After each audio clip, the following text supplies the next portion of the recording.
বিবাহ শাদী এটা গোপনে করার জিনিস, পালিয়ে করার জিনিস, নাকি প্রকাশ্যে করা উচিত? প্রকাশ্যে করা উচিত। সুতরাং পালিয়ে বিবাহ করা এটা কোনোভাবেই ইসলাম সমর্থন করে না। একটি মেয়ে তার অভিভাবকের অনুমতি ছাড়া বিবাহ করতে পারবে না। মুসনাদে আহমদ, ইবনে মাজাহ, তিরমিজি, আবু দাউদ বিখ্যাত হাদিসের 4টি গ্রন্থে এই হাদিস বর্ণিত হয়েছে। হাদিস বর্ণনাকারী সাহাবী হচ্ছেন উম্মুল মুমিনিন, আমাদের মা আয়েশা রাদিয়াল্লাহু আনহা। তিনি বলেছেন, আল্লাহর হাবিব বলেছেন, আইয়ুমা ইমরাআতিন নাকাহাত বিগাইরি ইذن মাওয়ালিহা ফানিকাহুহা বাতিলুন ফানিকাহুহা বাতিলুন ফানিকাহুহা বাতিলুন। আল্লাহর নবী বলেছেন, যে নারী তার অভিভাবকের অনুমতি ছাড়া বিয়ে করবে, নবীজি 3 বার বললেন, তার বিবাহ বাতিল, তার বিবাহ বাতিল, তার বিবাহ বাতিল। একটি মেয়ে কোনোভাবেই তার অভিভাবকের অনুমতি ছাড়া বিবাহ করতে পারবে না। সুতরাং পালিয়ে যারা বিয়ে করে, এদের বিয়েটাই শরীয়ত সম্মত নয়। অনেকে পালিয়ে বিবাহ করে আবার আলেমদের কাছে প্রশ্ন করে, হুজুর পালিয়ে বিবাহ করা কি জায়েজ আছে? করে কি করে না? করে। আবার অনেকে এমনও বলে, হুজুর নিয়ত করছি, মেনে নেয় না তো, পালিয়ে বিবাহ করব। আমি বললাম, তোমার বোনকে যদি আরেক ছেলে এভাবে পালায়া নিয়ে যায়, তোমার কেমন লাগবে? মজা লাগবে? বলে না হুজুর, খারাপ লাগবে। তো বললাম, আপনার যেমন খারাপ লাগবে, তেমনি আপনি যার বোনকে বা যার মেয়েকে পালিয়ে নিয়ে যাবেন বলে ভাবছেন, তারও খারাপ লাগবে। বিবাহ শাদী এটি একটি ইসলামী আচার অনুষ্ঠান। এটাকে প্রকাশ্যে ঘোষণা দিয়ে করতে আদেশ দিয়েছেন মুহাম্মদ সাল্লাল্লাহু আলাইহি ওয়াসাল্লাম। নবীজি বলেছেন, তোমরা প্রকাশ্যে বিবাহের ঘোষণা দিয়ে প্রকাশ্যে অনুষ্ঠান করো। আল্লাহ তাআলা কোরআনে কারীমে বলেছেন, ওয়া আনকিহুল আয়ামা, তোমাদের মধ্যে যারা, সূরা নূরে আল্লাহ বলেছেন, অবিবাহিত নরনারীকে তোমরা বিবাহের ব্যবস্থা করে দাও। এটাকে পালিয়ে করতে বলা হয় নাই, গোপনে করতে বলা হয় নাই। সুতরাং ইয়াং জেনারেশনের সকলকে আমরা দৃষ্টি আকর্ষণ করব, এ ধরনের চিন্তা চেতনা যদি কারো থাকে, তাহলে মাথা থেকে রিমুভ করে ফেলতে হবে। পালিয়ে বিবাহ করা এটা ইসলাম সম্মত, শরীয়ত সম্মত নয়। নাম্বার 2 নাম্বার, আমাদের সমাজে বিবাহ শাদীতে দিনদারিতার চাইতে রূপ, সৌন্দর্য, টাকা পয়সা, বংশমর্যাদা ইত্যাদিকে প্রাধান্য দেওয়া হয়, যা সম্পূর্ণ ইসলামী রীতিনীতির বিরোধী। নবীজি বলেছেন, ফাযফার বিদাতিদ দীনি তারিবাত ইয়াদাক, বিবাহের ক্ষেত্রে সবার উপরে দিনদারিতাকে প্রাধান্য দাও, নইলে তুমি কল্যাণ থেকে বঞ্চিত হয়ে যাবে। আমাদের সমাজে অনেক ক্ষেত্রে আমরা দেখি, বহু ছেলে মেয়ের মা বাবা তাদের ছেলে মেয়েদেরকে বিবাহ দেওয়ার ক্ষেত্রে দিনদারিতার চাইতে তারা অন্যান্য বিষয়গুলো বেশি প্রায়োরিটি দিয়ে থাকেন। আগে জিজ্ঞেস করে না, বাবা তুমি কি 5 ওয়াক্ত নামাজ পড়ো, হালাল উপার্জন করো? কিসের হালাল? উল্টা বলবে, কয়টা ফ্ল্যাট আছে, কয়টা গাড়ি বাড়ি আছে, সরকারি চাকরি করো, সরকারি চাকরি করো কিনা। আর আমাদের দেশের মানুষ মনে করে সরকারি চাকরি পাওয়া মানেই হচ্ছে বিরাট বড় লোক হয়ে যাওয়া। কেন মনে করে? কারণ আশেপাশে সরকারি চাকরি করে এরকম টাকা বানায় ফেলছে, বহু মানুষকে দেখে তো এখন কোন পন্থায় বানিয়েছে ওইটা দেখে না। সরকারি চাকরি করে কেউ বড় লোক হওয়ার কোনো সুযোগ কি? আপনারা এত আসতে বললেন কেন? সুযোগ আছে এখানে। সরকারি চাকরিজীবী যারা আছেন, আমি আপনাদের প্রতি সম্মান রেখে বলছি, চাকরি করে বড় লোক হওয়ার, পয়সাওয়ালা হওয়ার কোনো সম্ভাবনা ব্যবসা করে হওয়া যায়। চাকরি করে মানুষ ধনীও হয় না, গরিবও মোটামুটি চলে। বাংলাদেশে সরকারি চাকরিতে আপনি কত লক্ষ টাকা বেতন পাবেন বলেন? আপনি চাকরিতে ঢুকলেই তো 30, 40, 50, 60, আমি ধরে নিলাম 70,000, এত টাকাও হয়। সারা জীবনের চাকরির বেতন ভাতা সুবিধা মিলাইয়া কি আপনি বাড়ি বাদ দেন, বাড়ির জায়গা কিনতে পারবেন কি? আমি কি ভুল বলেছি? তো সরকারি চাকরিতে ঢুকেছে, 5 বছর হয়েছে, গাড়ি কিনেছে জাপানের টয়োটা ব্র্যান্ডে, বাড়ি বানিয়ে ফেলেছে, সম্পদ বানিয়ে ফেলেছে। এটা সরকারি চাকরিজীবী না, এটা শেষরা চোর। দেখেন নাই কুরবানি, এক সরকারি কর্মকর্তার ছেলে 15 লক্ষ টাকার ছাগল, 34 না 35 লক্ষ টাকায় কুরবানি। চিন্তা করেছেন আপনি? তার বাপের সারা জীবনের উপার্জনের পয়সা দিয়ে এগুলো সম্ভব? কথা বলছেন না কেন?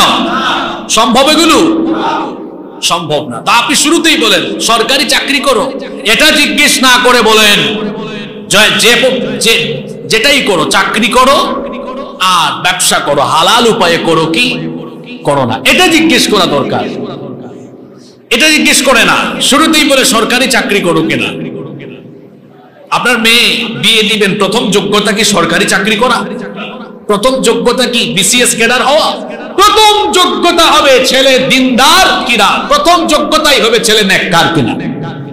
ছেলের বাড়ি থাকলে থাকুক, ফ্ল্যাট থাকলে থাকুক, যদি দিনদার না হয়, একটা বেদিন ছেলের কাছে মেয়ে বিবাহ দিলে তার কোটি কোটি টাকার বাড়ির ভেতরে আপনার মেয়ে শান্তিতে থাকবে না। আর দিনদার ছেলে টিনের বাড়ি হলেও ওই টিনের বাড়িতে আপনার মেয়ে সুখে শান্তিতে বসবাস করবে, এতে কোনো সন্দেহ। আমাদের সমাজে প্রচলিত যে অনইসলামিক কর্মকাণ্ড মুসলমানদের মধ্যে আমরা দেখছি, সেটা হচ্ছে বিবাহ শাদীকে দিনদারিতাকে প্রাধান্য না দেওয়া। অবিবাহিত ভাইদেরকে অনুরোধ করব এবং অবিবাহিত বোনদেরকেও বলবো, বিবাহ শাদীতে সবার আগে দিনদারিতাকে প্রায়োরিটি দিতে হবে। একটা ছেলে বা একটা মেয়ে নামাজি কিনা, পর্দা মেনটেন করে কিনা, হালাল উপায়ে উপার্জন করে কিনা, চরিত্র ভালো কিনা, এটা সবার আগে দেখতে হবে। নাম্বার 3 নাম্বার, আমাদের সমাজে মাঝে মাঝে আমরা দেখি অনেক পিতামাতা ছেলে কিংবা মেয়ে তাদের অনুমতি ছাড়াই জোরপূর্বক বিবাহ দেয়। জোরপূর্বক বিবাহ দেওয়ার রীতিনীতি আমাদের সমাজে আছে না নাই? জোর জবরদস্তি করে বিবাহ দিলে ওই ছেলে মেয়েদের দাম্পত্য জীবন সুখময় হওয়ার চাইতে অনেক সময় বিপরীত হয়ে যায়। এজন্য প্রত্যেক মা বাবার উচিত বিয়ে শাদীর ক্ষেত্রে তাদের ছেলে মেয়েদের কাছ থেকে জিজ্ঞেস করা যে আমরা যেটা ঠিক করছি, তুমি এটাতে রাজি কিনা, খুশি কিনা, তোমার পছন্দ হয়েছে কিনা। কোন নবী রাসূল তাদের ছেলে মেয়েদেরকে ফোর্স করে কিছু করেন নাই, এটা নবীদের শিক্ষা না। এই যে কুরবানি গেল, কুরবানির ঘটনা আপনারা জানেন। ইব্রাহিম আলাইহিস সালাম তার ছেলেকে কুরবানি করতে ফোর্স করেছেন? কথা বলেন। আমি তো গত জুমায় বলে গিয়েছিলাম কি সুন্দর প্রস্তাব, ইয়া বুনাইয়া, আমার কলিজার টুকরা সন্তান, ইন্নী আরা ফিল মানামি আন্নী আযবাহুক, আমি স্বপ্নে দেখেছি আমি তোমাকে জবাই করছি। এরপরে বলেন নাই সুতরাং আজ তোমাকে ধইরা জবাই করে ফেলবো, বলেছেন ফানজুর মাযা তারা, এখন তুমি বলো তোমার অভিমত কি, তোমার রায় কি, তোমার ডিসিশন কি। সুবহানাল্লাহ। দেখেন আল্লাহর বিধান কুরবানি পালন করবেন, ফোর্স করলেন না, বলেন বাবা তোমার অভিমত কি। বাবা যেমন, ছেলেও কি সুন্দর জবাব, ইয়া আবাতি ফাল মা তুমারু সাতাজিদুনি ইনশাআল্লাহু মিনাস সাবিরিন, আপনি যে ব্যাপারে আদিষ্ট হয়েছেন তা পালন করুন, অবশ্যই আমাকে সবরকারীদের অন্তর্ভুক্ত পাবেন। সুবহানাল্লাহ। কোন নবী তার ছেলেকে মেয়েকে ফোর্স করেন নাই, কোন ক্ষেত্রেই তারা ফোর্স করেন নাই। সুতরাং বিবাহ শাদী এটা গুরুত্বপূর্ণ একটা বিষয়, এটা তো ছেলে খেলা নয়। বিবাহ শাদী মানে হচ্ছে একটা নতুন জীবন শুরু হওয়া, ছেলে মেয়েদেরকে জোর করা উচিত নয়।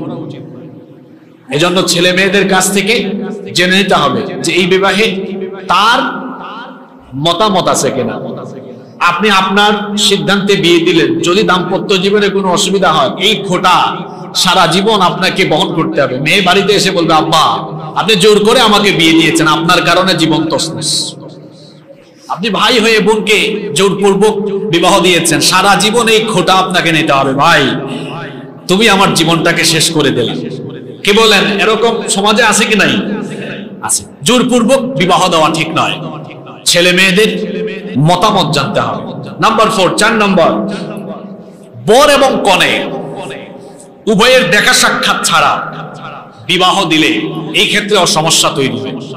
এগুলো এখন অনেকটা কমে গিয়েছে, এটা আগের যুগে অনেক ছিল, কিন্তু এখনো এটা অনেক জায়গায় চালু আছে। ছেলে মেয়ে উভয় কাউকে দেখে না, শুধু তাদের উভয় পক্ষের অভিভাবক কথা বলে ঠিক করে ফেলছে। অনেক সময় দেখা যায় ছেলে কিংবা মেয়ে দেশের বাইরে থাকে, দেখা সাক্ষাতের সুযোগ দেয় না, দেখা সাক্ষাতের কোনো সুযোগ দেয় না। ওই হুজুর দেখছে তো, ছবিতে দেখছে, ছবিতে দেখার পরে বিয়ে করে বাসর ঘর থেকে পালাইছে, এমন কাহিনীও আছে না? কারণ ছবি আর বাস্তব কি এক জিনিস? এক জিনিস না তো। অনেক সময় ভিডিওতে ছবিতে অনেককে দেখা যায় একরকম, বাস্তবে আরেক রকম। কারণ ছবিতে অনেক সময় আটা ময়দা দেওয়া থাকতে পারে, ইফেক্ট আছে না, ইফেক্ট থাকতে পারে, কালোকে সাদা বানিয়ে দেওয়া। এটা হচ্ছে বর্তমান প্রযুক্তির কারসাজি। অনেক ছেলেরা আছে ফেসবুকে মেয়েদের আইডি দেখে, প্রোফাইলে সুন্দর ছবি দেখেছে, পাগল হয়ে যায়, ফ্রেন্ড রিকোয়েস্ট পাঠায়, মেসেঞ্জারে টেক্সট করা আরম্ভ করে। যখন ছবিতে দেখছে পাগল হয়ে গিয়েছে, কোনো সময় যদি বাস্তবে দেখে তখন সে উল্টা আরো দৌড় মারে। এরকম হয় কি হয় না? সুতরাং শুধু ছবি দেখে, ভিডিও দেখি এরকম সিদ্ধান্ত নেওয়া উচিত নয়। বরং সুন্নাহ হলো বিয়ের আগে বর কনে উভয়কে দেখে নেবে, উভয়কে দেখবে, প্রয়োজনে কথা বলবে, এরপরে বিবাহের সিদ্ধান্ত হবে। এটাই হচ্ছে সুন্নাহসম্মত পদ্ধতি। বর কনে উভয়কে না দেখে বিবাহের সিদ্ধান্ত নেওয়া, এটি অনেক ক্ষেত্রে দাম্পত্য জীবনকে জটিল এবং দুর্বিষহ করে ফেলতে পারে। নাম্বার 5 নাম্বার, পাত্রী দেখার ক্ষেত্রে আমাদের দেশে মারাত্মক কিছু অনৈসলামিক কর্মকাণ্ড আমরা অবলোকন করি। বিবাহের আগে একটি ছেলে একটি মেয়েকে দেখে নিবে। আল্লাহ নবী এ ব্যাপারে তাগিদ দিয়েছেন। নবীজি বলেছেন, ইদা খাতাবা আহাদুকুম ইমরাআতান ফালা জুনাহা আলাইহি আন ইয়ানজুরা ইলাইহা। তোমাদের কেউ যখন কোনো রমণীকে, কোনো নারীকে বিবাহের প্রস্তাব দিবে, প্রস্তাবের জন্য ওই নারীকে সে যদি দেখে নেয় তাহলে এতে তার কোনো গুনাহ হবে না। এক সাহাবী এসে নবীজিকে বললেন, ইয়া রাসূলুল্লাহ, আমরা বলি সাল্লাল্লাহু আলাইহি ওয়াসাল্লাম, আমি অমুকের মেয়েকে বিয়ে করতে চাই। নবীজি বললেন, তুমি কি তাকে দেখেছো? সাহাবী বললেন, না। নবীজি বললেন, যাও তাকে গিয়ে দেখে নাও, এতে বিবাহের সিদ্ধান্ত নিতে তোমার জন্য সহজ হবে। সুবহানাল্লাহ। তাহলে বিবাহের আগে পাত্রী দেখে নেওয়া এটা সুন্নাহ, দেখবেন।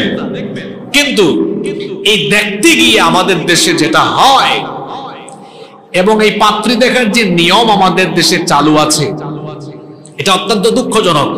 দেখা যাচ্ছে পাত্রী দেখার ক্ষেত্রে ইসলামী শরিয়ার নিয়ম নীতি লঙ্ঘন হচ্ছে।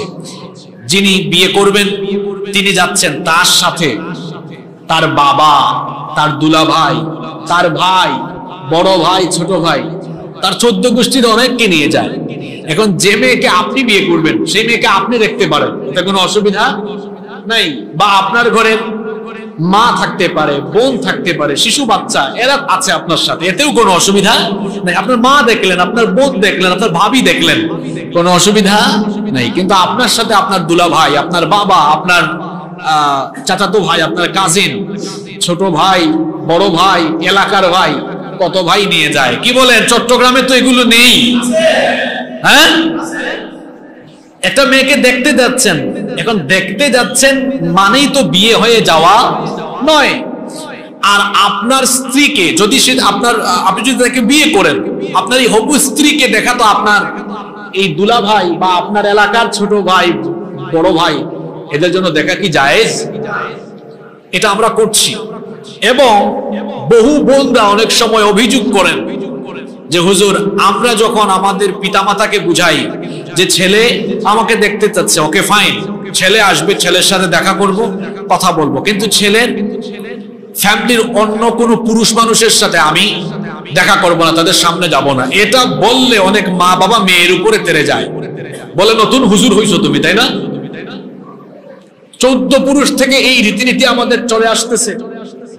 হ্যাঁ, সবার সামনে মেয়ে যাবে, মানে বিষয়টা দেখলে আসলে মনে হয় যে কুরবানির হাটে পশু যেমন সবাই মিলে জড়ো হয়ে দেখে, আমাদের সমাজে অনেক বিয়ে শাদীতে দেখা যায় বিবাহের আগেই মেয়েকে সাজায়া এমন ভাবে আনা হয় ওই বরপক্ষের লোকদের সামনে, মনে হয় যেন তেমনই। আর যে পরিমাণ প্রশ্ন করা হয়, অবান্তর নানা প্রশ্ন বানে তাকে জর্জরিত করা হয়। কি বলেন, এরকম চিত্র আছে না নাই? এটা করা যাবে না, এটা সম্পূর্ণ ইসলামী রীতিনীতি বিরোধী। আমি আগেই বলেছি, বিবাহ ইসলামী অনুষ্ঠান, এটা হবে আপনার সমাজের তৈরি করা কুসংস্কারের নীতিতে না আল্লাহর নীতিতে। আর সমাজ চলবে ইসলামের রীতিতে, বরং সমাজের রীতি দিয়ে ইসলাম চলতে পারে, এটা মনে রাখতে হবে। তাহলে বিবাহের সাথে পাত্রী দেখার ক্ষেত্রে এ ধরনের শরিয়া বিরোধী কাজ করা যাবে না। নাম্বার 6 নম্বর, এবার যখন পাত্রী দেখা হলো, পাত্রী দেখার পরে উভয় পক্ষ বৈঠক আরম্ভ করলেন মোহরানার ব্যাপারে। মোহরানার ব্যাপারে দেখা যায় অনেক সময় প্রেসার ক্রিয়েট করা হয়, চাপ দেওয়া হয়। আবার বিপরীত দেখা যায় অনেকের সামর্থ্য আছে তাও দেখা যায় সে তার সামর্থ্যের আলোকে মোহরানা না দিয়ে অনেকটা কমিয়ে দিতে চায়। এই দুই চিত্রই আমরা সমাজে দেখি। কি বলেন, দেখা যায় না এরকম? প্রথম কথা হলো বিবাহকে সহজ করে দিতে হবে। এটা হচ্ছে আল্লাহ এবং তার রাসূল সাল্লাল্লাহু আলাইহি ওয়াসাল্লামের দেওয়া শিক্ষা। বিবাহকে সহজ করে দিতে হবে যাতে করে জিনা, ব্যভিচার, অশ্লীলতা এগুলো সমাজে চিরতরে বন্ধ হয়ে যায়। বিবাহ সহজ করার একটি প্রক্রিয়া হলো মোহরানাকে যত বেশি সহজ করে দেওয়া যায়। এই মোহরানা সাব্যস্ত হবে উভয় পক্ষের আলোচনার ভিত্তিতে। কেউ কোনো পক্ষকে এক্ষেত্রে প্রেসার ক্রিয়েট করবে না, আবার কেউ কারো উপরে জুলুমও করবে না।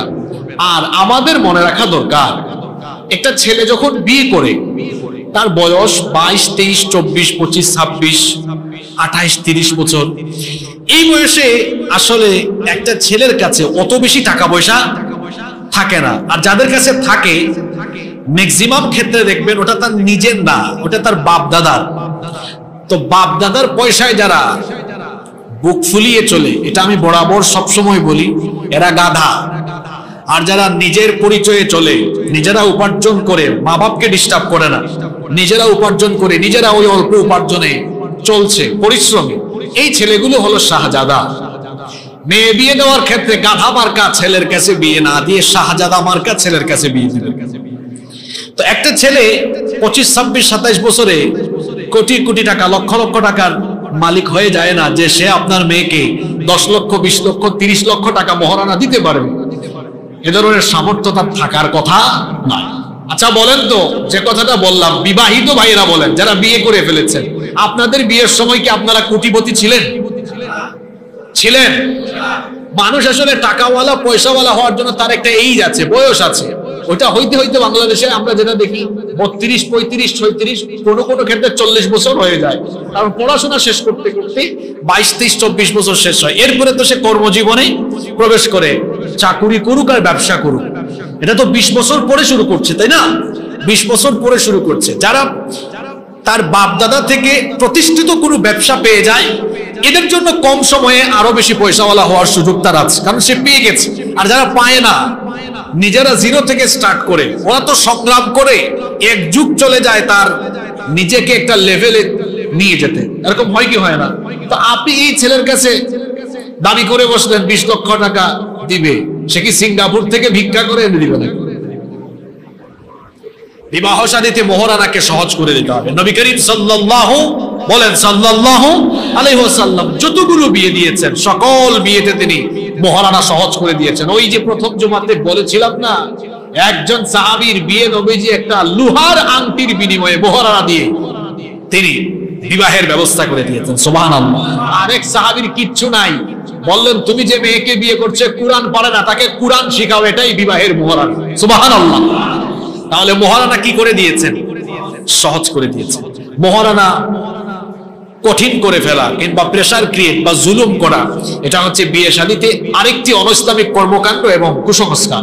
নাম্বার 7, 7 নম্বর, বিয়ে শাদীতে গায়ে হলুদের আয়োজন। এটা হচ্ছে আরেকটি অনৈসলামিক কর্মকাণ্ড এবং এটি হচ্ছে আরেকটি বিজাতীয় সংস্কৃতি। বিজাতীয় সংস্কৃতি দেখা যায় বিয়ের আগের দিন গায়ে হলুদের অনুষ্ঠানের নামে অশ্লীলতা, বেহায়াপনা, নাচ গান, বাদ্যযন্ত্রের সয়লাব, নারী পুরুষের অবাধ মেলামেশা এবং গায়ে হলুদকে কেন্দ্র করে যে অনুষ্ঠানগুলো হয়, এই অনুষ্ঠানগুলো দেখলে মনেই হয় না যে এরা মুসলমানের ঘরের সন্তান। ঠিক আছে কথা? এরকম হয় কি হয় না? যাদের বাড়িতে গায়ে হলুদ আছে তাদেরকে বলছি, আমার কিছু কিছু কথা কিন্তু তীরের মতো, খুব শক্ত করে আমি এগুলো বলি। এর কিছু কারণ আছে, কারণ আমাদের সমাজে কিছু বেহায়া মানুষ আছে, এদেরকে বুঝাতে বুঝাতে বুঝাতেও তারা বুঝতে চায় না। এদের জন্য এ ধরনের কথাগুলোই দরকার। বিয়ে শাদীর ক্ষেত্রে যারা গায়ে হলুদের অনুষ্ঠান করে, এদের ঘরে যে ছেলে মেয়েগুলো জন্ম হবে সবগুলো ঝাঁকানাকা ডিজে মার্কা, সন্ত্রাসী, মাদকাসক্ত, লুচ্চা, বদমাশ হবে, এতে কোনো সন্দেহ নাই। এদের ঘরে আল্লাহওয়ালা সন্তান হবে না, মুফাসসির হবে না, মুহাদ্দিস হবে না, নৈতিক চরিত্রবান আল্লাহওয়ালা সন্তান এদের ঘরে কোনোদিনও হবে না। হবে কেমনে? বিয়ের মতো পবিত্র অনুষ্ঠান শুরু করেছে পবিত্রতা দিয়ে না অপবিত্রতা দিয়ে? তো অপবিত্র কাম দিয়ে শুরু করেছে। তো এই দাম্পত্য জীবন থেকে আপনি কি পৌঁছাবে যেগুলো আসবে, এগুলো কি পবিত্র আশা করেন না অপবিত্র আশা করেন? আপনি শুরুই তো করেছেন অপবিত্রতা। সুতরাং গায়ে হলুদের মতো বিজাতীয় অপসংস্কৃতি এবং অনইসলামিক কর্মকাণ্ড থেকে আমাদের প্রত্যেকটি মুসলিম পরিবারকে সচেতন থাকতে হবে এবং এ জাতীয় অনুষ্ঠান আমাদেরকে পরিহার করতে হবে ইনশাআল্লাহ। নাম্বার 8 নাম্বার, অত্যধিক জৌলুস এবং আড়ম্বর অনুষ্ঠানের সাথে বিবাহ শাদী আয়োজন করা, এটাও শরিয়া সম্মত নয়। কারণ অতিরিক্ত খরচ এবং বেশি ধুমধাম করতে গেলে অনেক সময় মানুষ হারাম পন্থার উপরে ডিপেন্ড করতে হয়। আপনি বলবেন কিভাবে? এরকম সমাজে হাতে গোনা কয়েকজন পাবেন যার সামর্থ্য আছে, কিন্তু এটাকে যদি সামাজিকতা বলানো হয় যে এটা আমার সমাজের কালচার, করতেই হবে, তাহলে দেখা যাবে টাকা নাই, সুদে টাকা এনে বিবাহের অনুষ্ঠান পরিচালনা করে। আমি নিজে দেখেছি শুধুমাত্র সমাজের লোকেরা কি বলবে, আমার সমাজের কালচার, বিয়ের অনুষ্ঠান এভাবে করতেই হবে। পয়সা নাই, সুদে টাকা এনেছে, এরপরে সুদের টাকা দিতে পারে নাই, বাড়ি ঘর ছাড়া পর্যন্ত হয়েছে।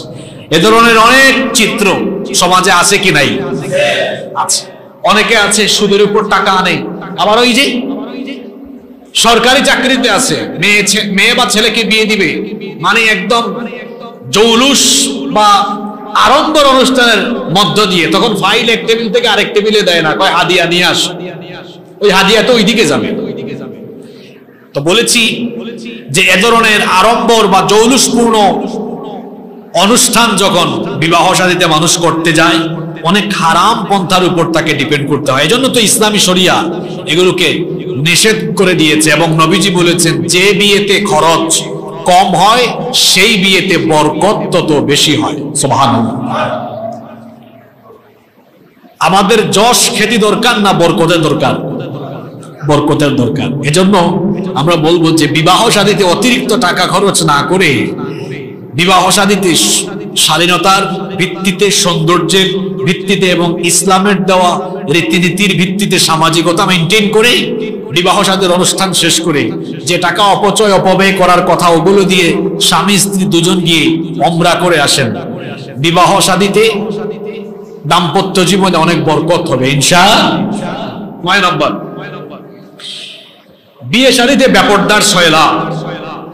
কিছু কিছু বিয়ে শাদীর অনুষ্ঠান দেখলে মনে হয় এ যেন জাহিলি যুগে আমরা চলে এসেছি, জাহিলি যুগে আমরা চলে এসেছি। দেখা যাচ্ছে বিয়ে শাদীতে নারী পুরুষের আনাগোনা এমন ভাবে যেখানে কোনো পর্দা নেই। আমাদেরকেও মাঝে মাঝে অনেকে দাওয়াত করেন, আপনারাও অত ভালোবেসে অনেক সময় দাওয়াত করেন, না গেলে রাগ করেন, আবার গেলে আমরাও রাগান্বিত হয়ে যাই। কারণ হুজুর দাওয়াত দিয়া আপনি হুজুরের পরিবেশ করতে পারেন, এটা বড় দুর্ভাগ্যের বিষয়। হুজুর দাওয়াত করলে হুজুরের পরিবেশ রাখতে হবে, নইলে হুজুর হুজুরের জাতের হলে আত্মসম্মান রেখে সে তার কথা হয় বলে ফেলবে, না হইলে অনুষ্ঠান স্থল ত্যাগ করবে। এটাই স্বাভাবিক যদি হুজুরের মধ্যে আত্মসম্মান থাকে। আর যদি পেটওয়ালা হুজুর হয়, যা আসছি কয়েক প্লেট খাওয়া যায়, তার ব্যাপারে আমার ভিন্ন কথা। তবে একজন আলেম কখনো আত্মসম্মান বিসর্জন দিতে পারে না। কথা বুঝতে পেরেছেন?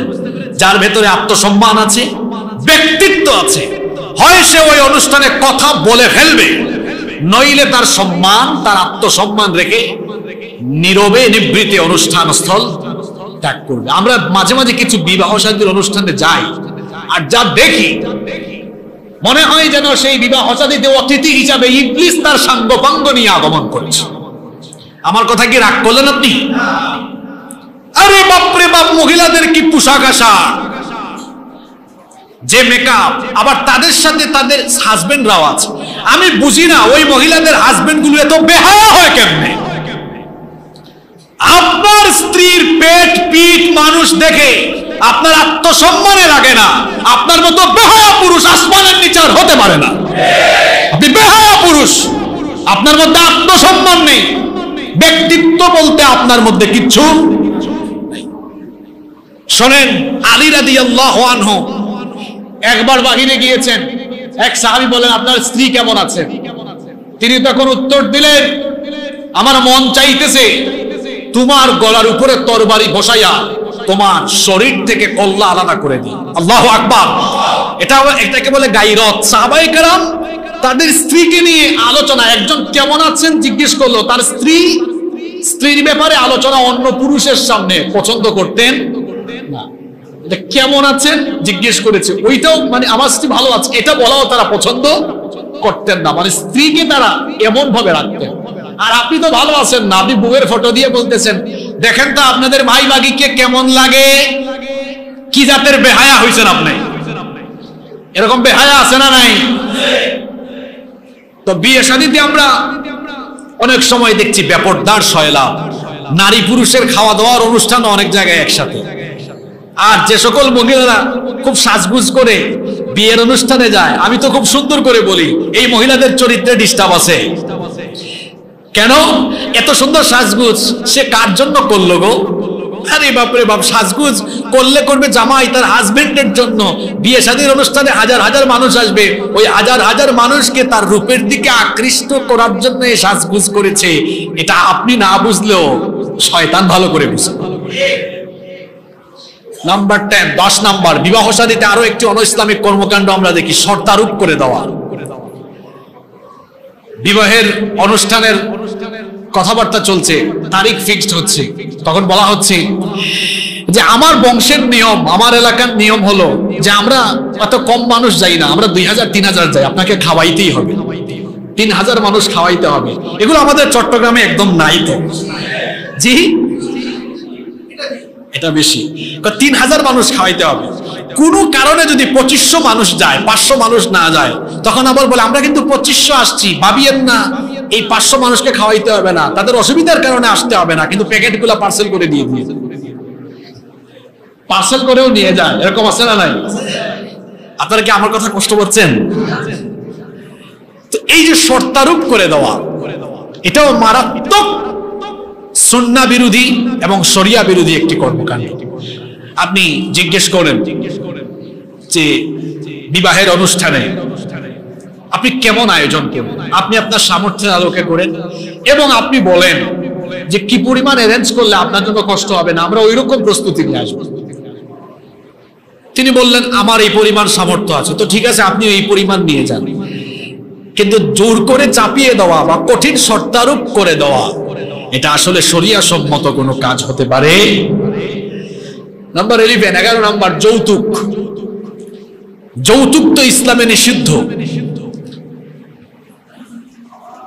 শূকরের গোশত খাওয়া যেমন হারাম, কুকুরের পায়খানা খাওয়া যেমন হারাম, তেমনি যৌতুক খাওয়া মুসলমানের জন্য হারাম। এখন যৌতুক অনেকে প্রকাশ্যে চায় না, খুব কৌশল করে চায়, খুব কৌশল করে। এটার নাম আমি দিয়েছি নীরব যৌতুক। মানে আমাদের সমাজে এমন হয়েছে, ইসলাম আসলে কন্যা মেয়ে সন্তানের মা বাবাকে অনেক মর্যাদা দিয়েছে, আর আমাদের সমাজ মেয়ে সন্তানের মা বাপকে বেকায়দায় ফেলে দিয়েছে। কথা বুঝতেছেন? মেয়ে সন্তানের বাবা মাকে ইসলাম সম্মান দিয়েছে, মর্যাদাও দিয়েছে, আর আমাদের সমাজ মেয়ের বাবা মাকে বেকায়দায় ফেলে দিয়েছে। মানে মেয়ে জন্ম দিয়ে এই বাবা মা ঠেকছে, যখন বিয়ে দিতে যাবে তখন হয় যৌতুক প্রকাশ্যে চাওয়া হচ্ছে, অথবা বলা হচ্ছে নীরবে নীরবে কৌশল করে। মেয়ের বাবা কিছু বলছেন না, তখন ছেলের বাবা বলছেন আপনার মেয়েকে আমরা নিয়ে যাব, আর আপনাকে আমরা দেওয়ার জন্য ফোর্স করব না, আপনারই তো মেয়ে, আপনি যা দেন খুশি হইয়া আর কি, এটা আমাদের কোনো অসুবিধা নাই। এখন খুশি হইয়া কিছু না দেই যদি, তাহলেও বিপদ আছে। ওই বাড়িতে যাওয়ার পরে শাশুড়ির খোটা, ওই বাড়ির মানুষের খোটা, হ্যাঁ ফকিন্নি আসছে, তার বাপ তাকে কিছুই দিল না, আবার কৌশল করে চায়াও ফেলে অনেকে। এখন মেয়ে বিয়ে দেওয়ার পরে অনেক এলাকায় মানুষ সামাজিকতা বানিয়েছে, এটা নাকি সামাজিক রীতি, সামাজিক নিয়ম। একদম খাট, পালং, সোফা, আলমারি, ওয়ার্ডরোব, ফার্নিচার, এসি, ফ্রিজ, মানে যা লাগে সব দিতে হয়। কেন দিতে হয়? এটা নাকি সামাজিক রীতি। আরে যে সামাজিক রীতিনীতি সমাজের অনেক মানুষকে মজলুম বানিয়ে দেয়, যে সামাজিক রীতিনীতি অনেক মেয়ে সন্তানের পিতামাতাকে মজলুম বানিয়ে দেয়, ওই সামাজিক রীতিনীতিকে আমি আমার জুতার নিচে ফেলে দিব। আপনার এই সামাজিক রীতিনীতির কারণে অনেক পিতামাতা অসুস্থ হয়ে যাচ্ছে, ছেলে মেয়ে বিয়ে দিবে এই চিন্তায় শেষ। কয়েক মাস আগে এক মেয়ের পিতা বললেন, আমার মেয়ের বয়স 34 বছর, বিয়ে দিতে পারি না, বাড়ি ফেনীতে। কেন দিতে পারেন না? যারাই বিবাহের জন্য প্রস্তাব নিয়ে আসে, প্রকাশ্যে না বলল, কৌশলে কৌশলে সকলের কম বেশ চাওয়া পাওয়া থাকে। আমি গরিব মানুষ, খাইতে পারি না, কিভাবে দিব? আমার সমাজ এটাকে সামাজিক রীতিনীতির নামে এই কুসংস্কার সমাজে চাপিয়ে দিয়েছে বলে আমি আমার মেয়েকে বিয়ে দিতে পারছি না। নীরবে নিভৃতে এরকম হাজারো বাবা মায়ের কান্না, এই সমাজের আকাশে বাতাসে তাদের কান্নার আওয়াজ, কান্নার আওয়াজে আকাশ বাতাস ভারী হয়ে যাচ্ছে। সুতরাং এ সকল যৌতুক কিংবা কৌশলে যৌতুক সমাজ থেকে বন্ধ করার জন্য আমাদের প্রত্যেককে দায়িত্বশীল ভূমিকা পালন করতে হবে। আর যারা বিয়ে করার সময় শ্বশুর বাড়ি থেকে বেশি বেশি জিনিস আনে, এই সকল ছেলেরা শ্বশুর বাড়িতে গিয়ে খুব একটা কদর পায় না, সম্মান পায় না। শ্বশুর বাড়ির থেকে কিচ্ছু আনবেন না, শ্বশুর বাড়িতে গেলে দেখবেন সবাই মাথায় তুলে রাখবে, একটা আলাদা পার্সোনালিটি, আলাদা ব্যক্তিত্বই থাকবে। কেউ আপনাকে বলার, কিছু একটা বলার আগে চিন্তা ভাবনা করে বলবে। আলাদা একটা ব্যক্তিত্ব আছে, মজা আছে, আলাদা একটা ব্যক্তিত্ব আছে, মজা আছে। এভাবে বিয়ে করেন, এই মজাটা তখন ফিল করতে পারেন। আর যারা সবকিছু নিয়ে নিয়ে বিয়ে করেছেন, এই মজাটা তারা ফিল করতে পারবেন না। এরপরে 12 নম্বর হচ্ছে বিবাহ শাদীতে গান বাজনা। গান বাজনা তো ইসলামে কিছু কিছু জায়েজ আছে, তাই না? জি, তা আমাদের বাসা বাড়িতে তো বিয়ে শাদীর সময় গান বাজনার আওয়াজ অনেকের বাসা বাড়িতে শোনা যায় না? যায়। আল্লাহর নবী বলেছেন, আল গিনা ইয়ানবুতুন নিফাকু ফিল কলবি কামা ইয়ানবুতুল মাউজ যারা। পানি সেচ দিলে যেমন জমিনের ফসলের উর্বরতা বাড়ে, জমিনের উর্বরতা বাড়ে, ফসল উৎপাদন বাড়ে, তেমনি গান বাজনা মানুষের কলবে, অন্তরের মধ্যে নিফাকি বৃদ্ধি করে। এটা মানুষের অন্তরকে কলুষিত করে ফেলে। বিবাহ শাদী একটা পবিত্র অনুষ্ঠান, সেখানে ইবলিসের কর্মকাণ্ড, নাচ গান চলবে, এটা তো কোনো মুসলিম পরিবারের বিয়ে শাদীর স্বভাব বা বৈশিষ্ট্য হতে পারে।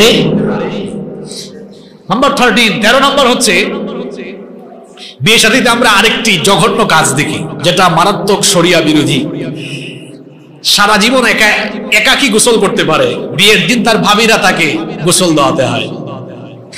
কি বলেন, এরকম আছে না? মানে বিবাহের আগে এত বছর ছিল গোসল করতে সক্ষম, হঠাৎ করে বিবাহের দিন গোসল করতে অক্ষম। এখন তার ভাবিরা তার গায়ের মধ্যে হলুদ টলুদ মাখায়, তার ভাবিরা তাকে গোসল দেওয়ায়। কি বলেন, এটা আছে না নাই? এটা বড় আশ্চর্যের ব্যাপার। এতদিন বেচারা একাকী গোসল করতে পারলো, আজকে সে একাকী গোসল করতে, মানে হতে পারে বিবাহের চিন্তায় দুর্বল হয়ে গিয়েছে যে আর একাকী গোসল করতে পারতেছে না। আপনারা হাসিয়েন না, এরকম আছে না নাই?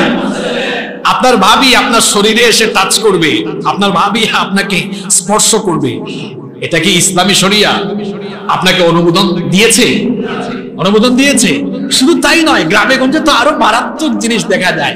আমি একবার, এক লোক আমাকে দাওয়াত করেছে যে হুজুর আপনাকে আসতেই হবে, না আসলে আমি মাইন্ড করবো। দেখলাম বিচারা মাইন্ড করে ফেলবে, তো আমি বরযাত্রার এই ঘন্টাখানেক আগে গিয়ে পৌঁছালাম, দেখি বর এখনো গোসল করে, ওদিকে বর গোসল করে, আর ওইদিকে বরের সাথে ওই দিন আবার অনেক ছেলে মেয়েরা দেখা যাচ্ছে তারাও পুকুরে নেমে গোসল করে, ঢলাঢলি মাখামাখি। এগুলো গ্রামে গঞ্জে আছে।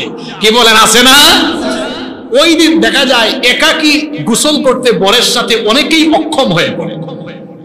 তখন দেখা যায় দুলাভাই মানে আগে থেকে এই বাড়িতে বিয়ে করেছে শালীদেরকে বলে চলো আজকে আমরাও গোসল করব।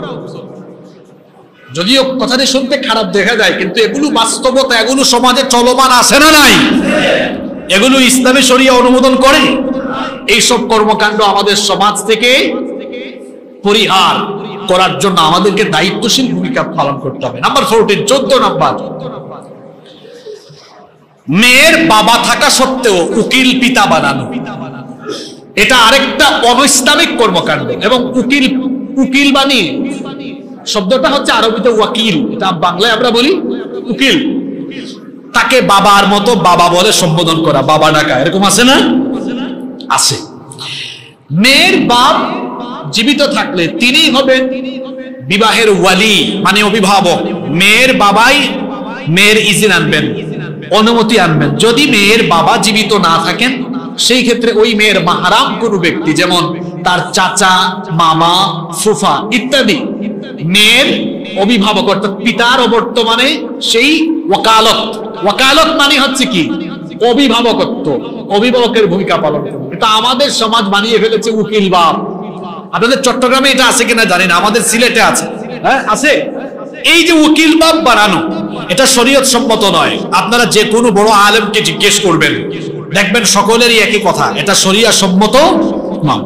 বরং যে মেয়ের পিতা জীবিত আছেন তিনি মেয়ের পক্ষে ওয়াকালত অর্থাৎ মেয়ের অভিভাবক হিসাবে তিনি তার মেয়ের ইজেন আনবেন, অনুমতি আনবেন, এবং এভাবেই বিয়ে হবে। 15 নাম্বার, আরেকটি অনৈসলামিক কর্মকাণ্ড আমরা দেখি যে ছেলে মেয়েকে উঠায় নিয়ে যাওয়ার পরে ওই মেয়ে নববধূকে, কনেকে, মানে এই মহিলা সারা জীবন একাকী পায়ে হেঁটে চলাফেরা করতে পেরেছে, ওই দিন বিবাহের দিনে মানে গাড়ি থেকে আর নামতে পারে না, মানে সমাজ তাকে ওই দিন অক্ষম বানিয়ে ফেলেছে। ওই দিন ওই ছেলের দুলাভাই বা ওই ছেলের ভাই এসে তারে কুলে করে বাসায় নিয়ে উঠায়। ইন্না লিল্লাহি ওয়া ইন্না ইলাইহি রাজিউন। এই কালচার আছে তো? আচ্ছা বলেন তো, এটা দেখতে কি খারাপ লাগে না? হ্যাঁ, ইবলিসও তো অবাক হয়ে যায়, কিরে কামটা হইলো কি? একটু আগে কবুল করলো কে আর এখন কুলে উঠাইলো কে? কিছুক্ষণ আগে কবুল করলো কে আর এখন কুলে উঠাইলো?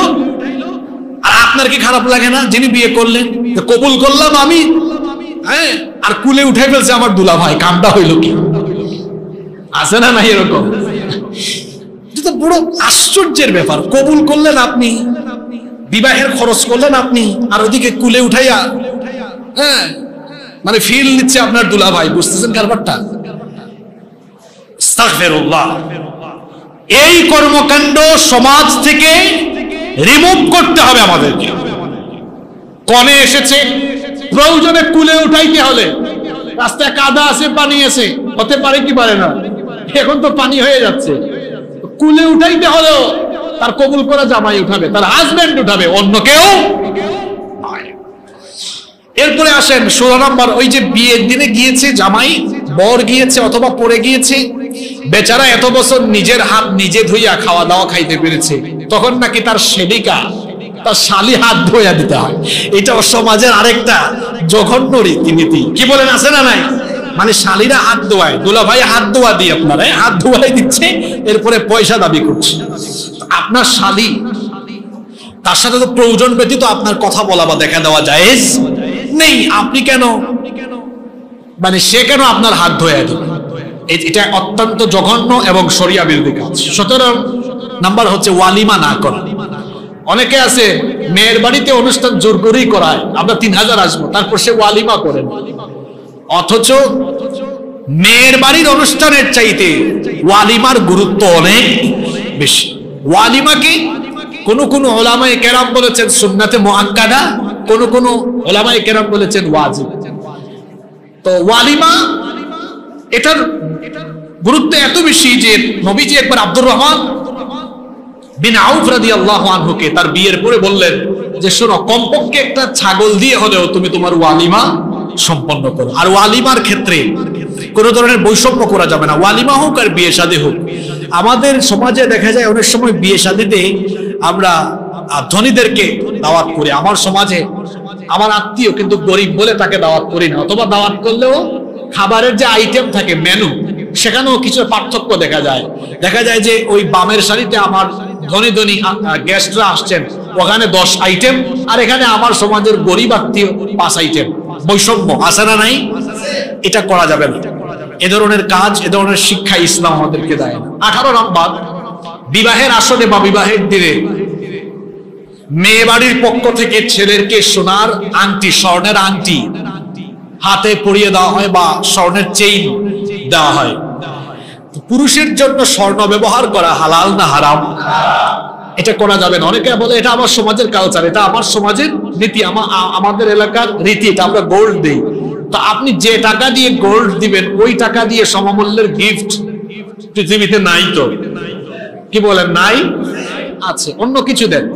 আপনি আপনার জামাইকে গোল্ড না দিয়ে, স্বর্ণ না দিয়ে অন্য কিছু দেন। কারণ অনেকে কৌশল করে দেয়, হুজুর গোল্ডটা আসলে জামাইকে দিয়েছে, এটা কৌশল করে দিয়েছে, কারণ জানি জামাই হারাম, এটা ব্যবহার করতে পারবে না, ঘুরে ফিরে এটা আমার মেয়ে পাবে। তাহলে এটা কি আর গিফট দেওয়া হইলো? আমি অনেককে জিজ্ঞেস করেছি যে আচ্ছা আপনি আপনার মেয়ের জামাইকে গোল্ড দিলেন কেন? কয় হুজুর কায়দা করে দিচ্ছে। কায়দা করে দিয়েছে। বললাম কেমন কায়দা করলেন? কয় জামাই তো এটা ব্যবহার করবে না, ঘুরে ফিরে এটা আমার মেয়ের হয়ে যাবে।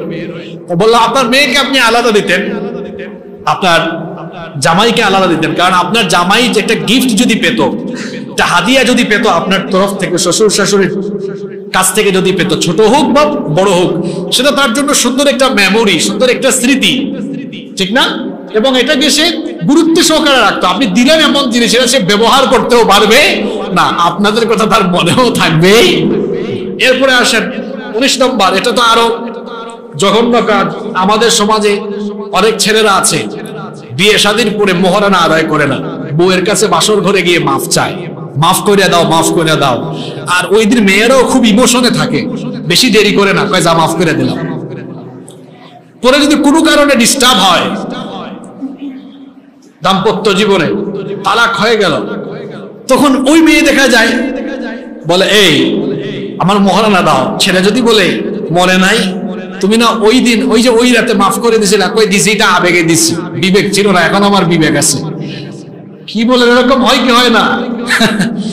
তো এই যে মাফ চেয়ে নেওয়া, যেমন আমাদের সমাজে এটা প্রচলিত আছে যে যদি মোহরানা একটু মোটা অঙ্কে না দেয়, সমাজের এত মানুষ উপস্থিত, বলবো অমুকের মেয়ের বিয়ে হয়েছে, এত কম টাকা মোহরানা, তো বলে ফেলে তার জামাইকে, মেয়ের জামাইকে ডেকে নিয়ে আলাদা বা ছেলে পক্ষকে আলাদা নিয়ে বলে আমরা একটু লেখাই আর কি, অসুবিধা নাই।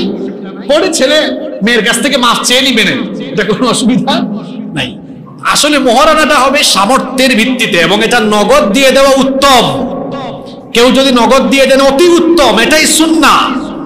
কেউ যদি না পারেন পরবর্তীতে দিবেন, কিন্তু মাফ চেয়ে নেওয়ার কোন সিস্টেম তো শরিয়াতে নাই। মাফ চেয়ে নিবেন কেন? কারণ মোহরানা এটা তো তার হক, আপনার স্ত্রীর হক, এই হক আপনাকে আদায় করতে হবে। 20 নম্বর, আমাদের সমাজে বিবাহে আমরা আরো একটি মারাত্মক অনৈসলামিক কর্মকাণ্ড দেখি, যেটা হিন্দুয়ানি প্রথা। যেমন বাঁশের কুলায় চন্দন, কুলা বুঝেন তো আপনারা? কুলা, এটা শহরে জন্ম নেওয়া অনেক ছেলে মেয়েরা হয়তো চিনবে না, গ্রামে আমরা কুলা ব্যবহার করি, তাই না? কুলা দিয়ে ধান চাল দিয়ে করে, এই কোলার মধ্যে চন্দন, তারপরে হলুদ, মেহেদি, ধান, দুর্বা ঘাস ইত্যাদি রাখে। তারপর আগুন জ্বালায়, আগুন জ্বালায় ছেলে মেয়েকে সামনে এনে কুলা দিয়ে মূর্তি পূজারীদের মতো এরকম এরকম নাড়াচাড়া করে। কি বলে? আছে না নাই? আবার এই হলুদ ছেলে মেয়েদের কপালে কিংবা গালে 3বার করে লাগায় দেয়। এটা হিন্দুয়ানি কালচার, এটা হিন্দুয়ানি সংস্কৃতি, এটা আমার ইসলামী কোন সংস্কৃতি নয়। এরপরে 21 নম্বর, বিয়ে শাদীতে রং ছিটানো, রং মাখামাখি হয়। ওই দিন দেখা যায় বুড়া বুড়িদেরও জুস উঠে, তারাও রং মাখামাখি করে। কি আছে না? আছে। তো এই যে রং মাখামাখি করা, নারী পুরুষ একত্রে মিশে যাওয়া, এটা অনৈসলামিক কর্মকাণ্ড। এরপরে 22 নম্বর, ফটোগ্রাফি। এটা তো না হলে এখন চলেই না, তাই না? ফটোগ্রাফি চলছে। মেয়েকে পার্লার থেকে সাজিয়ে এনে রেখে দেওয়া হয়েছে ডায়াসের মধ্যে, এরপরে ছবি তুলতেছে। মানুষও ছবি তুলতেছে তার কাছে গিয়ে ঘেঁষাঘেঁষি ঢলাঢলি করে। তবে আমার একটু আশ্চর্য লাগে ওই দুর্ভাগা ছেলের জন্য, যে ছেলে বিয়ে করছে তার বউ ডায়াসে বসা আর তার ফটো সবাই তুলছে, তার একটু খারাপও লাগে না? কি বলেন? এই ধরনের বেহায়া মানুষ নাই তো আমাদের সমাজে? আছে না নাই? এই যে ফটোগ্রাফি, ভিডিওগ্রাফি একদম শুরু থেকে শেষ পর্যন্ত, এবং সেখানে অবাধে মেলামেশা, এগুলো শরীয়ত সম্মত কোনো কাজ নয়। 23 নাম্বার, এটা তো আরো জঘন্য, এটা বর্তমানে শুরু হয়েছে। কিছু কিছু ছেলে মেয়েরা বিবাহের তারিখ ফিক্সড হওয়ার পরে একজন ফোন করে আরেকজনকে, মানে ছেলে মেয়েকে ফোন করছে, চলো আমরা বিবাহের আগেই পেজ খুলি, আমাদের পেজ খুলে এখন থেকে ব্লগ শুরু করি, আর ব্লগের উদ্বোধন হবে আমাদের বিবাহের ভিডিও দিয়ে। এটা আপনারা যারা বয়স্ক মানুষ তারা বুঝতেছেন না, কিন্তু ইয়াং যারা আছে তারা বুঝে গেছে। এই যে ব্লগ, কাপল ব্লগ, হাজবেন্ড ওয়াইফের ব্লগ এখন চলছে। মহিলারা এখন কি করবে? ঘরে বসে রান্না বান্না যেগুলা করে ওগুলাও ভিডিও করে ব্লগ বানায় দিচ্ছে। তারপরে কোথাও যাচ্ছে হাজবেন্ড ওয়াইফ, ট্রাভেল ব্লগ, কাপল ব্লগ, ফুড ব্লগ। এই ব্লগের যে একটা ফিতনা এখন শুরু হয়েছে, এটা হচ্ছে কিয়ামতের আগের একটা অন্যতম ফিতনা। কিয়ামতের আগে, দাজ্জাল আসার আগে এ ধরনের ফিতনাগুলো প্রকাশিত হবে। তো এই যে ব্লগ হচ্ছে এখন বিবাহ শাদীকে কেন্দ্র করে, এবং যাদের বিয়ে তারা নিজেরাই করছে, এগুলো অত্যন্ত জঘন্য, গর্হিত এবং শরিয়ার দৃষ্টিতে অত্যন্ত নিন্দনীয় কাজ। এরপরে 24 নম্বর, শেরিকাদের সাথে, শালীদের সাথে বর বসে একসাথে খাচ্ছে, একজন আরেকজনকে খাওয়াই দিচ্ছে। 25 নম্বর, নির্দিষ্ট দিনক্ষণ দেখে, মানে বর এবং কনের জন্মদিনে বিয়ে করা যাবে না। তারপর এই তারিখে আমার পিতৃপুরুষ অমুক মারা গিয়েছেন, এই তারিখে বিবাহ করা যাবে না। মুহররম মাসে অথবা আশুরার দিনে বিবাহ করা যাবে না। এই ধরনের আকীদা, বিশ্বাস লালন করা, এটা হচ্ছে জঘন্যতম আকীদা, কুসংস্কার, এবং এসবের সাথে ইসলামের কোনো সম্পর্ক। 26 নম্বর হচ্ছে বিয়ে শাদীতে যাওয়ার আগে প্রসিদ্ধ কোনো কবর জিয়ারত করে যাওয়া, প্রসিদ্ধ কোনো ওলির কবর জিয়ারত করে যাওয়া, কিংবা প্রসিদ্ধ কোনো কবরস্থান জিয়ারত করে যাওয়া। এ ধরনের রীতিনীতিও সমাজের বহু জায়গায় প্রচলিত আছে কি নাই? আছে। এগুলোর সাথে ইসলামের কোনো সম্পর্ক নাই। তারপরে 27 নম্বর, এটা তো আছে, স্ত্রীর হক আদায়ে শারীরিকভাবে অক্ষম পুরুষের সাথে টাকার লোভে অনেক সময় মেয়েও বিয়ে বসতেছে, অথবা মেয়ের মা বাপও শারীরিকভাবে অক্ষম, ফিজিক্যালি অক্ষম, ওই ছেলের সাথে তাদের মেয়েকে বিয়ে দিচ্ছে। এগুলো নাই তো এখন? কি নাই? এগুলো আছে। এ ধরনের সংসারগুলো নষ্ট হচ্ছে, এবং পরকীয়া বৃদ্ধির জন্য এটাও একটা অন্যতম কারণ। পরকীয়া বৃদ্ধির জন্য এটাও একটা অন্যতম কারণ। কারণ হাজবেন্ড ওয়াইফ উভয়ের চাহিদা মতো যখন হচ্ছে না, তখনই দেখা যাচ্ছে পরকীয়ার মতো অশ্লীলতা, বেহায়াপনা, জিনা, ব্যভিচার এগুলো সমাজে বেড়ে যায়। তারপরে 28 নম্বর, অনেকেই মনে করেন মহিলাদের যে মাসিক একটা অসুস্থতা আছে, এটা যখন থাকবে এই সময়ে বিবাহ শুদ্ধ হবে না বা বিবাহ জায়েজ হবে না, এটা অনেকে মনে করেন না, এতে কোনো অসুবিধা নাই। বরং এগুলো জাহেলি যুগের কালচার। জাহেলি যুগের অনেক কাফিররা মহিলাদের পিরিয়ড হলে পরে তাদেরকে ঘর থেকে বাহিরে রেখে দিত। কিন্তু ইসলাম এত সুন্দর, দেখেন আম্মাজান আয়েশা রাদিয়াল্লাহু আনহা বলেছেন, আমার তো পিরিয়ড চলা অবস্থায়ও নবীজি আমার কোলে মাথা রেখে আমার সাথে গল্প করেছেন। সুবহানাল্লাহ, ইসলাম কত সুন্দর। অথচ আমার সমাজে অনেকেই এই ধরনের আকীদা বিশ্বাস লালন করেন, যেটা সম্পূর্ণ, যেটা ঠিক নয়। 29 নম্বর হচ্ছে বিধবাদেরকে বিয়ে করতে অপছন্দ করা। এটা তো সুন্নাহ বিরোধী কাজ। নবী করিম সাল্লাল্লাহু আলাইহি ওয়াসাল্লাম প্রথমেই বিয়ে করেছেন একজন কুমারী নারীকে।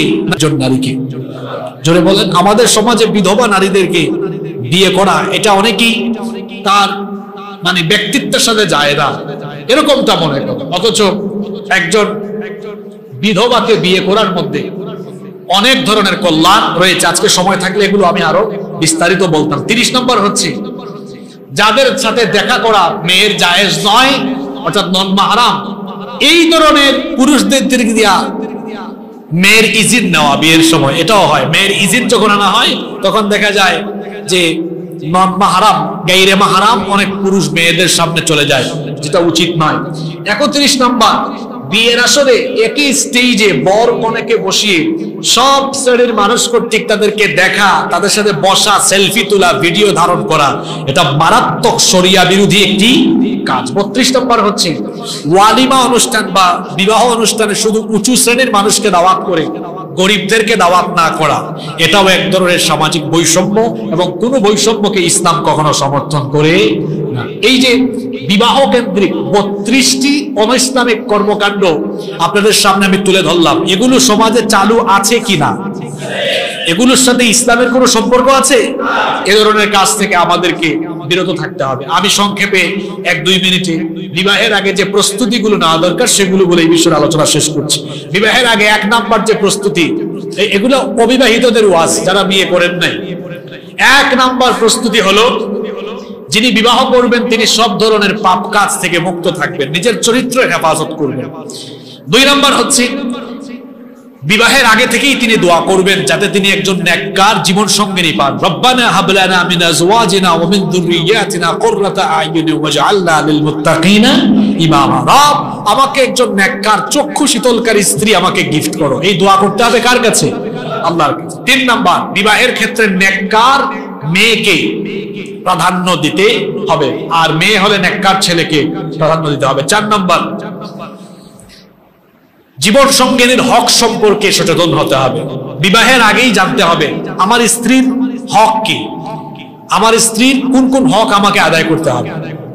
যদি মেয়ে হন একজন স্ত্রী, তিনি জানবেন তার স্বামীর কি কি হক তাকে আদায় করতে হবে, এগুলো জেনে নিতে হবে। 5 নাম্বার, বিশেষ করে এটা ছেলেদেরকে বলবো, অবিবাহিত যারা আছেন অবশ্যই হালাল পন্থায় উপার্জন করবেন, তাহলে আপনার দাম্পত্য জীবনে, গোটা জীবনে বরকত দিবেন কে? 6 এবং সর্বশেষ হলো পারিবারিক ব্যবস্থাপনা এবং প্যারেন্টিং সম্পর্কে জ্ঞানার্জন করবেন। প্রয়োজনে আলেম ওলামাদের কাছে যাবেন, এই বিষয়গুলো জেনে নেবেন। এবং এই 6টি প্রস্তুতি যখন নিয়ে আপনি বিবাহ করবেন, ইনশাআল্লাহ আপনার দাম্পত্য জীবন অনেক সুন্দর হবে, সুখময় হবে এবং বরকতময় হবে ইনশাআল্লাহ।